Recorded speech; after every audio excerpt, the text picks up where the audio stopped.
Bonjour ou bonsoir chers auditeurs et chères auditrices de notre web radio R212, notre auteur Adnan Ben Chakroun, en sa qualité de chroniqueur de l'ODJ, partage son avis et sa réflexion avec vous dans cet article intitulé Ibn Khaldun et l'intelligence artificielle, Muqaddimah 2.0.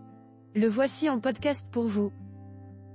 Adnan Ben Chakroun ouvre son propos en nous plongeant dans une scène imaginaire de la manière suivante. Dans le silence de son bureau, Ibn Khaldun, immergé dans l'analyse du monde qui l'entoure, pose sa plume et contemple l'avenir. Que ferait-il aujourd'hui s'il avait accès à l'intelligence artificielle ? Son œuvre, la Muqaddimah, née d'une méthode d'observation rigoureuse, se transformerait-elle en une science encore plus exacte ? Dès les premières lignes de son traité, il aurait peut-être formulé autrement sa célèbre maxime, l'histoire est une discipline philosophique, mais aussi une science des données. Les cycles de montée et de chute des civilisations, les mécanismes de la Asabiyya, les dynamiques fiscales et politiques qu'il avait disséquées à l'œil nu pourraient aujourd'hui être modélisés à l'aide d'algorithmes prédictifs.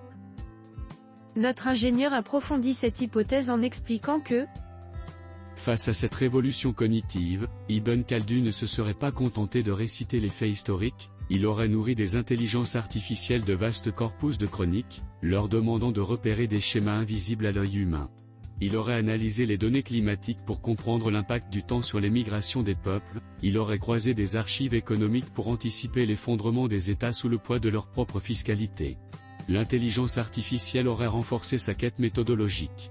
Loin de la vision figée d'un passé immuable, il aurait utilisé le machine learning pour raffiner ses théories sur la chute des empires, validant ses hypothèses par des simulations, par des modélisations poussées.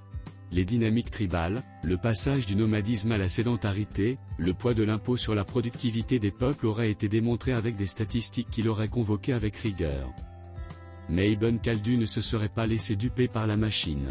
Il aurait vu les dangers d'une histoire dictée uniquement par des données froides, sans interprétation humaine. Il aurait compris que l'IA, tout en étant un outil formidable, ne peut pas remplacer le regard critique du penseur, ni la subtilité de l'analyse sociale. Il se serait insurgé contre l'idée d'un déterminisme algorithmique où l'homme serait réduit à une variable mathématique, où les civilisations ne seraient que des équations. Dans cette perspective, Adnan Ben Chakroun envisage une Muqaddimah 2.0 qui serait à la fois une œuvre scientifique et une mise en garde ainsi. Ainsi, la Muqaddimah 2.0 serait à la fois une œuvre de science et de prudence. Une mise en garde contre l'illusion d'une prévisibilité totale de l'histoire, mais aussi une exploration des possibilités offertes par la technologie. Il aurait laissé en héritage une méthodologie hybride, où l'intuition humaine et l'intelligence artificielle se complètent pour comprendre le monde. Notre chroniqueur achève son article sur une phrase prophétique qu'il attribue à Ibn Khaldun, de cette manière. Dans son bureau, Ibn Khaldun pose son regard sur un parchemin vierge. Il sait que la pensée ne se limite pas à ce qui est immédiatement visible. S'il y a l'accompagnait, elle ne remplacerait pas son esprit critique, mais l'aiderait à aller plus loin, à voir plus grand. Il prend sa plume, et, dans un dernier trait d'encre, inscrit cette pensée prophétique, l'intelligence est une lumière, qu'elle soit humaine ou artificielle, encore faut-il savoir l'apprivoiser. Chers auditeurs de la web radio R212, merci d'avoir été à l'écoute de ce podcast, et de partager avec nous ce moment d'échange et de découverte. Votre présence et votre fidélité sont notre plus belle récompense.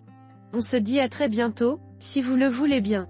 Avec toute notre gratitude, l'équipe de R212.